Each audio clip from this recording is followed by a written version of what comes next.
Your film is now ready to be shown.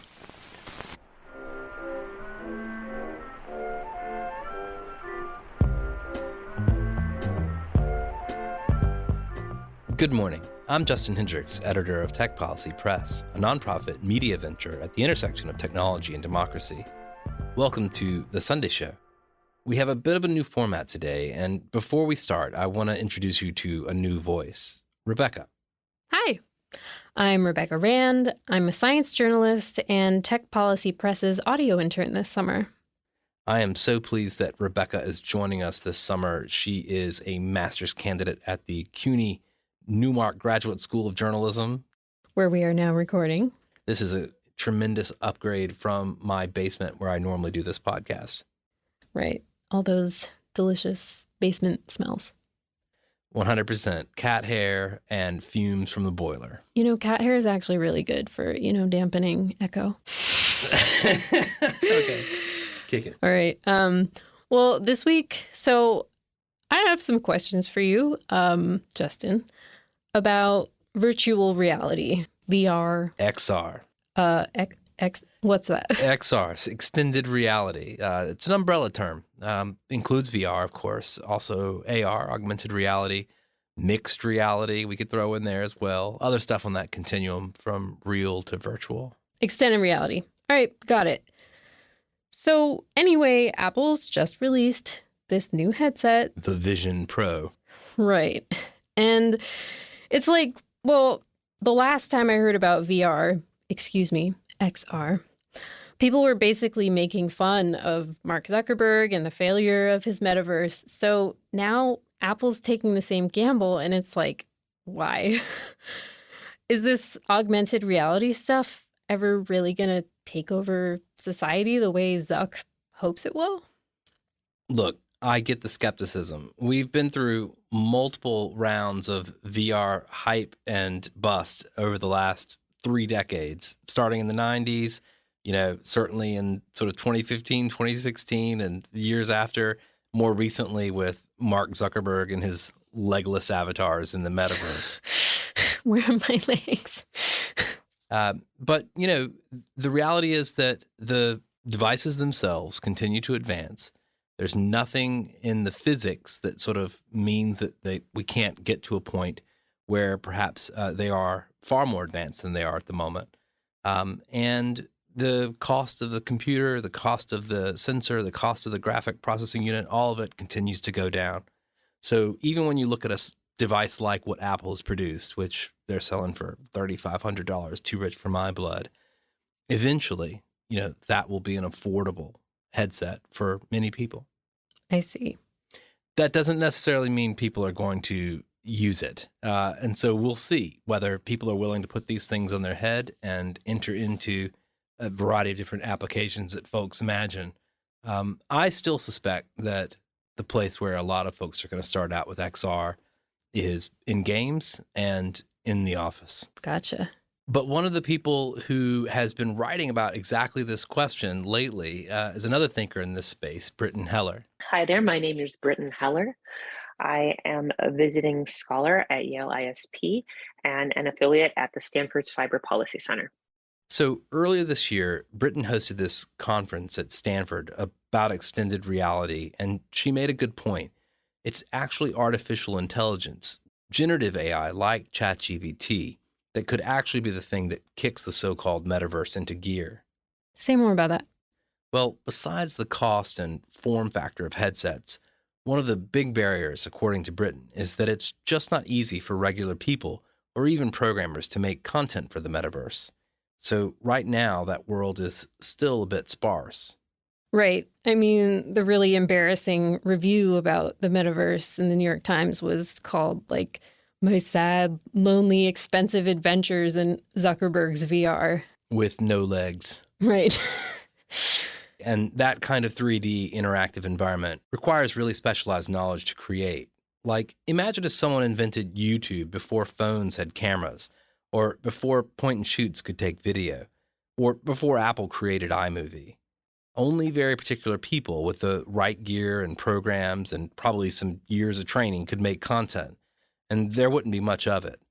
But generative AI the same kind of tech that allows you to ask it to make a picture of a dog wearing a hat, riding a bicycle, that same kind of program could be used to render 3D objects in spaces for the metaverse. And Brittan Heller says this is going to be huge.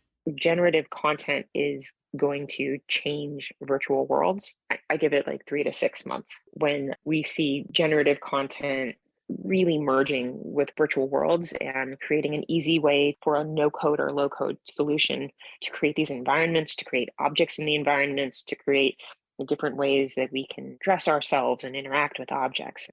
So she thinks it's time that policy people start taking XR and the metaverse seriously, because even if it's perhaps a lonely, expensive world now in some ways, it won't be for long. I have to say, I'm kind of scared for what that world looks like, because AI image generators have spat out some really just cursed looking stuff. And I'm not sure if I'm ready to see that in 3 dimensions. A lot of folks, of course, are freaked out about AI. Perhaps some of them want us to freak out. They're essentially kind of sowing fear in order to make their products appear more powerful than they really are. But either way, I think at this point, it's 2023 and some skepticism about tech is appropriate. So Brittan is perhaps ahead of some folks. She's a legal scholar who works in new technology. One of the reasons she told me she hosted this conference earlier this year is because the metaverse is also this new venue that our current laws just aren't ready for. So she felt a bit at sea as a legal scholar. There were so many questions about how do we govern virtual worlds? This conference was about sharing some of what we know about augmented reality, virtual reality, mixed reality, and figuring out what we know about how they impact our bodies and minds and how the law deals with these new mediums. Got it. So I guess I kind of have to ask an obvious question here, which is why regulate the metaverse at all? Or I mean, there are laws about what kinds of things you can and can't share online, child abuse imagery being an obvious one. Is Brittan Heller saying that those laws aren't enough to keep the metaverse safe? There are some regulations about the digital world, like what you mentioned. And of course, there are laws that apply in any world, the virtual or the physical. But the metaverse is different from the internet today, and it could throw a few new wrenches in our legal system. And I wanted to know from Brittan what she thought those wrenches were. From your perspective, what's new here? For me, the biggest novel challenge that comes from XR is the way that this technology interacts with us physically and mentally. She told me this is pretty distinct from what we do on our phones or computers. It's actually quite different than the way that your brain on the internet functions. Because extended reality is actually a spatial medium, and we move it into a forum where your brain interprets it as real. Your body feels things as real. And it's the way that cognition interacts with computing that make this a little bit different. So she's saying it's about how our brains kind of take in this virtual reality that makes it a whole new ballgame for the law. Right. And the thing she says is different is that once you put your embodied avatar in the metaverse, it starts becoming less of a question of what content you share online, like pictures or comments, and more about what you do or what's done to you. I place more emphasis on conduct or behavior because that is really the distinguishing factor. Wow. So this is becoming way less of a question about speech and images, and it's more treating the metaverse as an actual place where people's actions could have consequences. Exactly. And Brittan pointed out that the technology is advancing to make the metaverse feel more and more real to us, especially when we interact with other people. When you're looking at a virtual world and potentially wearing haptics, you may actually be able to feel what it feels like when somebody virtually touches you. Got it. And because it's the internet, I can imagine it won't take long for people to start behaving badly towards one another. It's already happening. But is bad behavior on an XR platform really the same as bad behavior in real life? Like, it's never going to cause actual bodily harm, right? Well, one of Brittan's big points is that in many cases, our brains can't really tell the difference. Your mind processes what happens in XR as being a real experience. And your mind and your limbic system and your heart rate and your pupil dilation and your skin moisture, everything in your body is reacting like this is happening to you. So crimes that might happen to us in the metaverse will feel real too. Like if the person sitting next to you is either screaming at you or trying to touch you inappropriately or committing acts of violence, why do we treat that differently than if it's actually happening in your physical environment? So at this conference about XR at Stanford, there was a panel about how harms in the metaverse could actually be real harms. One of the panelists was Dr. Marianne Franks, a professor from the George Washington University, and her biggest concern was about how violence against women would play out in virtual worlds. Is that a thing that's already happening? It definitely is, and it definitely has been happening for some time. Here's Dr. Franks. One of the first things we heard about as the metaverse began encroaching upon everybody's reality are allegations of sexual harassment, right? So one of the first things that apparently some users have done in virtual reality is try to figure out ways to make women feel as uncomfortable as possible. That is a tendency that we see with every technology when it emerges. Yeah, I can't say I'm surprised. I mean, I've heard how women are treated in online gaming, for instance. Absolutely. And one big problem is that law enforcement already doesn't really know what to do about online sexual harassment, even on regular old social media or in games, when, say, doxing or rape threats happen. And another thing Dr. Franks talks about is that tech companies often don't design these virtual spaces with women or sexual minorities in mind. Those are failing in some ways to recognize that this was going to be a problem. That is, when Meta was told about this problem, this is a big deal, this person was virtually groped, Meta's response is, oh, this person should have activated this shield that is possible, as opposed to making it a default, as opposed to making it something that was programmed into the design of the space and the experience. And there's really, at this point, no excuse for it. There was a case back in 2016, virtual reality game, where someone who had presented as a woman had explained that she had felt not only all the wonderful experiences of this kind of virtual reality in the game, but that as soon as she was sexually assaulted in this game, of course, that also felt very real. For lots of scholars that focus on XR, there's something about this realness. Researchers call it verisimilitude, which basically means closeness to reality. That's really a double-edged sword in the metaverse. And when that assault in 2016 happened, Dr. Franks said people were minimizing it. And there was this very strange response of, we care very much about the verisimilitude when it's positive things, right? Oh, it really feels like you're falling off a cliff, or you're really putting on armor, or whatever the case may be. But when it's, oh, you were sexually assaulted in virtual reality, but that's not really real. Again, I'm not surprised. So a bunch of researchers at this conference kept coming back to the idea that sexual assault in the metaverse is real assault. And in our conversation later on, Brittan Heller agreed. I'm a former prosecutor, and some of the people who've said they've been sexually assaulted in the metaverse, when I talked to them afterwards, they actually showed the same type of behavioral patterns, speech patterns, and basically everything that I would look for in a physical sexual assault victim is present when people have claimed they've been sexually assaulted in a metaverse related property. Yeah, it freaks me out a little bit. That's really interesting, and also, yeah, pretty scary. I'm not sure that people who enter the metaverse really understand the ways that they're potentially going to be exposed to violence or threats by bad actors. That's something that really isn't addressed by tech companies who are operating these platforms. Not nearly enough. Dr. Franks, for her part, she didn't have a ton of faith that the tech industry would be proactive about preventing violence in the metaverse as they're building these worlds. That tendency to design structures for people who have always had power, who have always been able to navigate these spaces with their interests already in mind. We're not taking the time to think about all the ways historically that we have seen new spaces, new products, new ideas are always used against those who are most vulnerable. And in particular, the kinds of harms that will mean for women and people at the intersection of multiple forms of discrimination, Recklessness as a general kind of design concept, that would be the really broad-based concern I have. Recklessness as a design concept. Wow. What was it Zuckerberg used to say? Move fast and break things? That's sort of the ethos that a lot of Silicon Valley still operates under, even as we've seen the devastating impacts that social media can have on our society or democracy.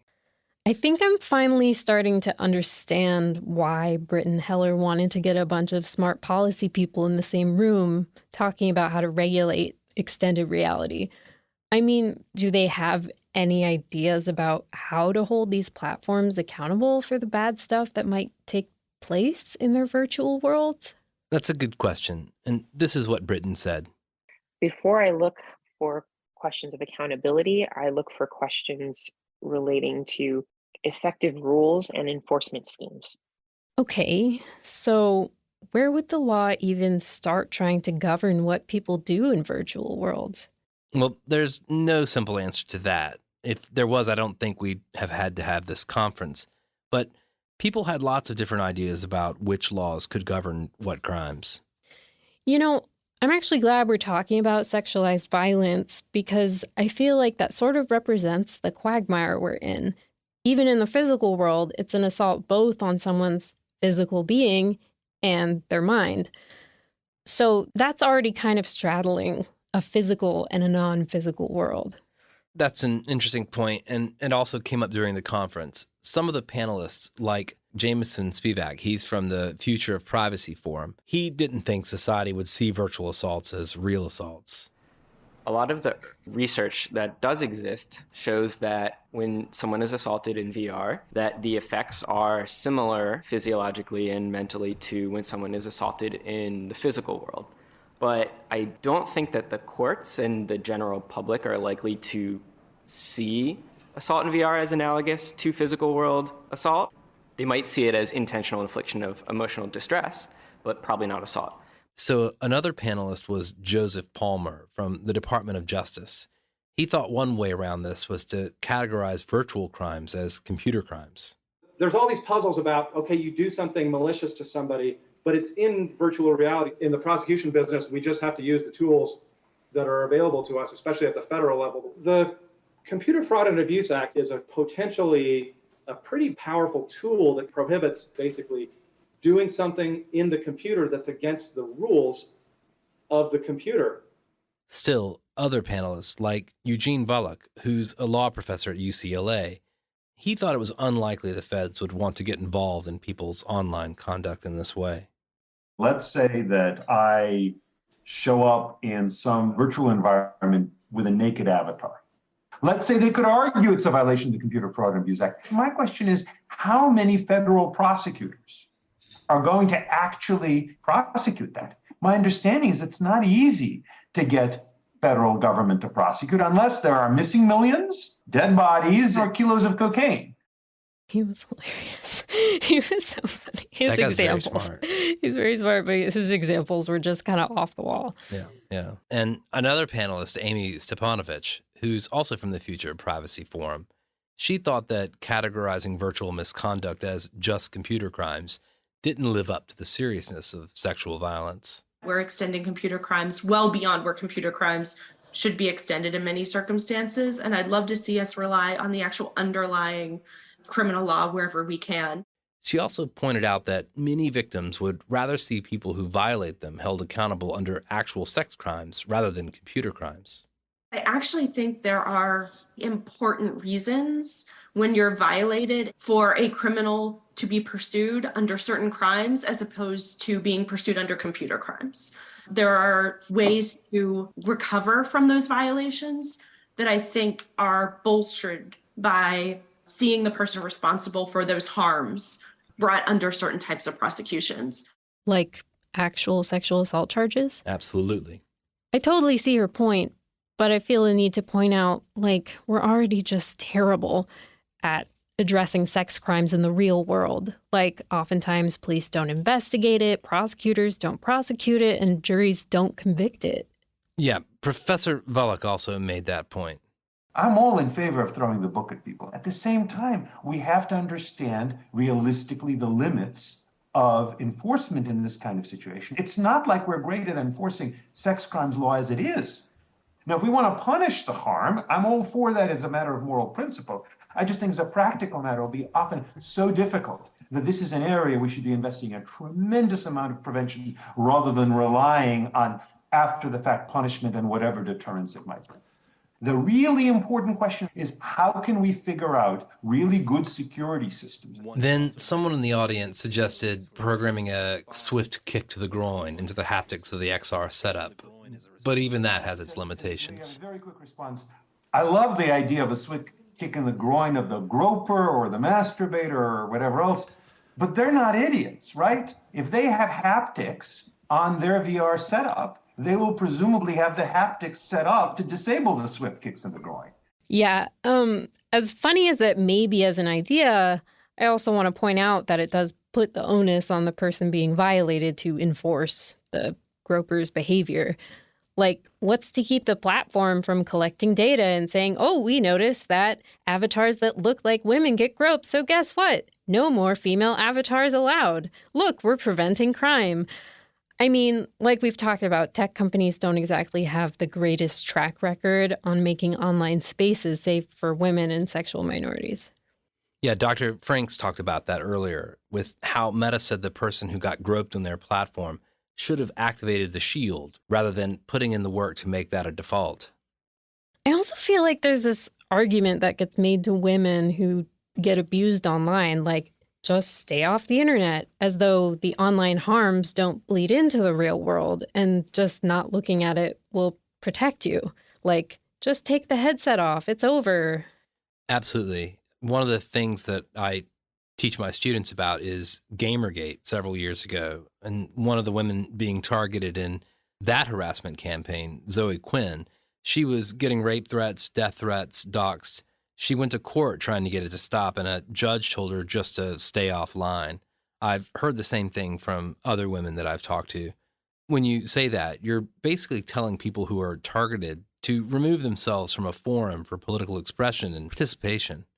That has huge implications for their ability to participate in democracy. Definitely. And I feel like there's a bunch of laws that sort of enshrine people's right to exist in certain spaces safely, free of harassment and targeted hostility, like the Civil Rights Act, protecting people in the workplace and at the polling place, or Title IX at school, or the Americans with Disabilities Act. There's this idea that harassment can limit people's ability to participate in society, in democracy. And more, the virtual space is that kind of venue. You're getting to one of the core things we work on in the tech policy world, which is how do we make spaces safe and preserve expression for as many people as possible? There's a real tension there. I mean, are there any governments or agencies taking steps to start regulating the metaverse? So there was this back and forth between two panelists that sort of sums it up nicely. Susan Aaronson, who's a professor of international affairs at the George Washington University, was talking about regulating technology. I don't really want to use the word regulate. I want to use the word govern. When we talk about regulation, I don't think anybody knows how to regulate, whether it's data, platforms, companies, et cetera. And that is a problem. When we talk about governance, governance tries to be technologically neutral. And I think in some respect that makes perfect sense, right? Because you don't want to squash innovation. She's talking about a kind of American perspective that's very pro-innovation. This other panelist, Florence G'Sell, who's a French law professor from the University of Lorraine, showed us how it's different in Europe. As I am the French scholar in the room and the European scholar in the room, I have to say that I will speak about regulation, because regulating is something that we are very good at.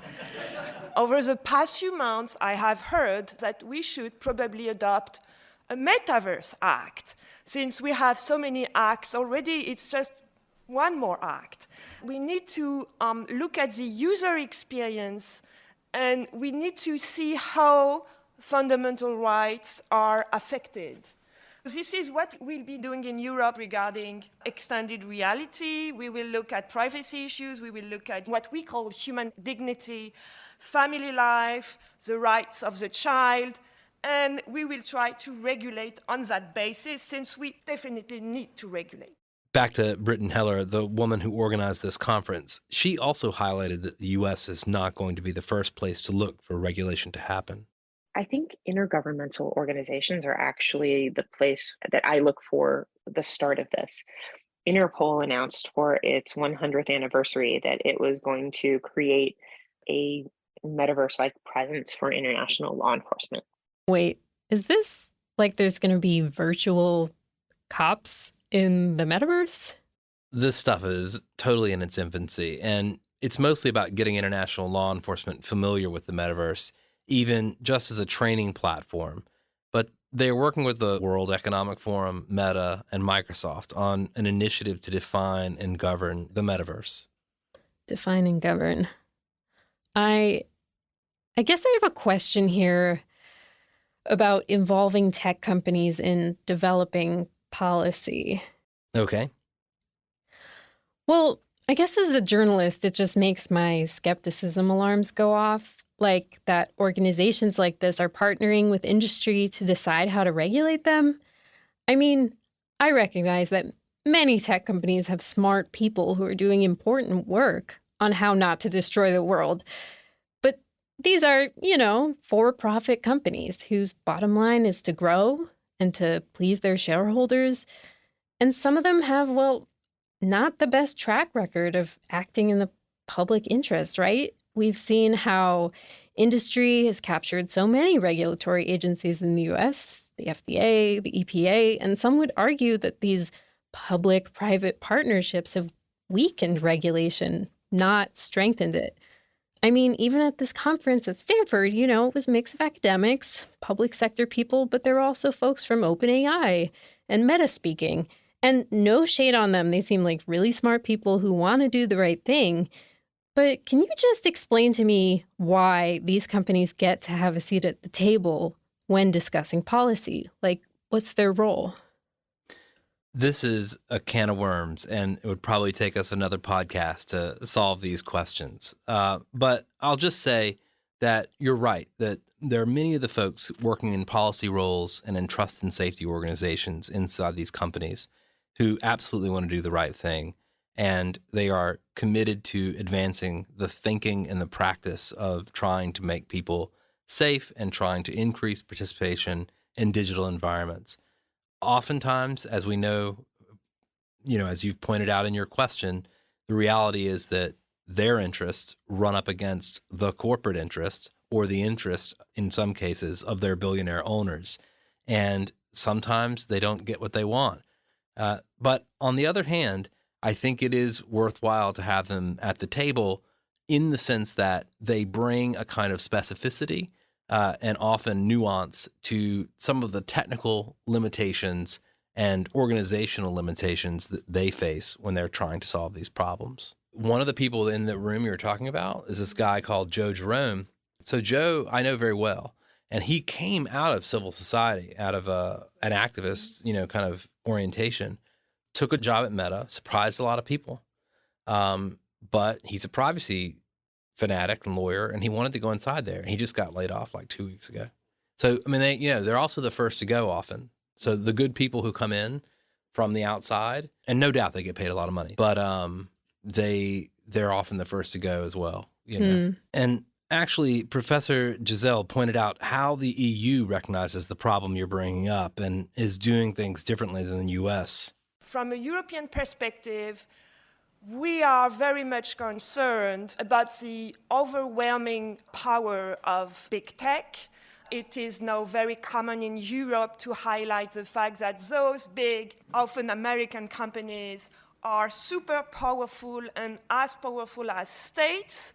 Who do we want to regulate? From a European perspective, it would probably be those big actors that we don't want to be too powerful. In those extended reality environments, we don't want to see those big centralized platforms decide how our data can be collected. Yeah, let's talk a bit about big data and privacy. Are there specific data privacy issues that come up with extended reality? There are many privacy concerns that come up with XR. You can think of it like this. When you're on your phone or computer, you're already generating lots of data about yourself that companies can keep track of and use for their own benefit, like what you look up, who your friends are, what things you click on. When it's XR, there's even more data to collect. Remember Jameson from the Future Privacy Forum. He was talking earlier about how judges or the public would view sexual assault. But his big thing is actually big data. Here's what he said.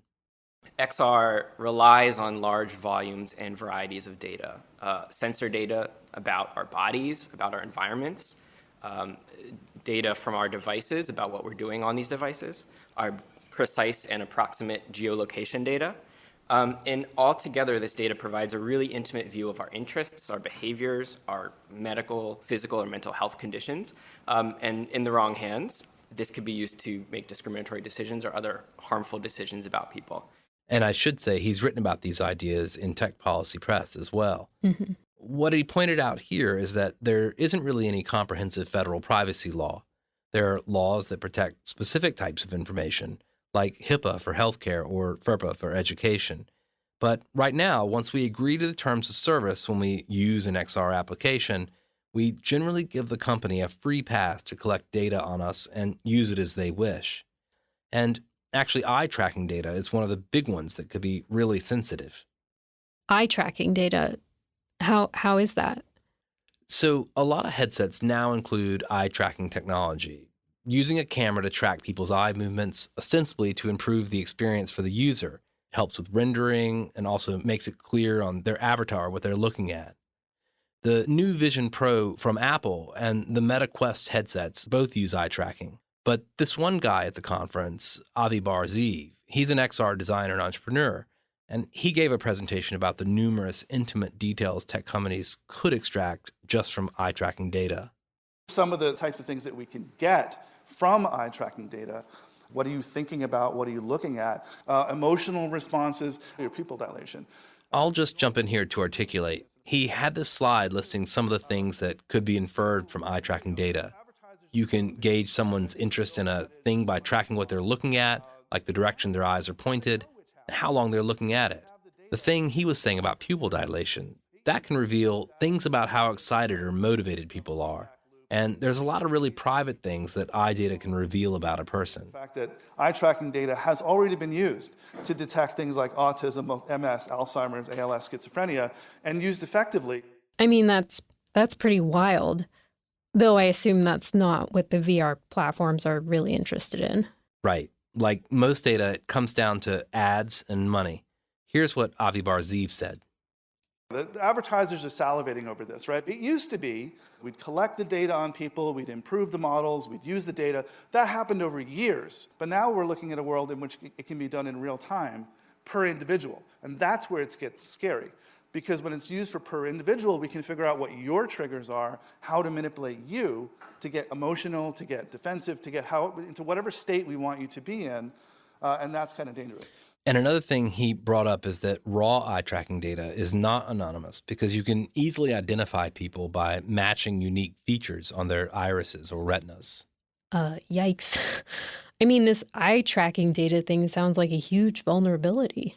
I will just point out, it's interesting that Apple's approach to eye tracking data actually does appear to be built on some privacy by design principles. So there are limitations they're putting on what access to that information third-party developers would have. Right. I mean, that kind of tracks with how Apple generally does with their user technology. Absolutely. There's this other guy who spoke, Kent Bai. He has a podcast, by the way, which all you listeners should definitely check out. It's called Voices of VR, and it's a great look into the future of extended reality. Anyway, Kent sort of gave us a look into the future of what kinds of sensor data these extended reality setups might be using. Moving on to the biometric data from XR and NeuroRights. Wait, what did he say? NeuroRights? So Kent is a really smart guy, and he's a bit of a fast talker. He was given the difficult task of smushing that entire presentation in just a few minutes. He said NeuroRights, like neuro, the brain. Got it. Okay. Back to you, Kent. And NeuroRights. This is where I think the rubber hits the road in terms of what kind of keeps me up at night in terms of the implications of XR. So I went to the Future of Neuroscience and VR conference by the Canadian Institute for Advanced Research in 2019, and the head of neuroscience there was showing this latest research that was, kind of implanting these different nodes into the brain. And so you have people who are just thinking a thought, and from that thought, you're able to use AI to do the speech synthesis. So it's able to basically translate your thoughts into words. So it's essentially mind-reading technology. Meta was showing the sort of early prototypes of what if your brain you'd think and it could type, so this idea of this brain-computer interface.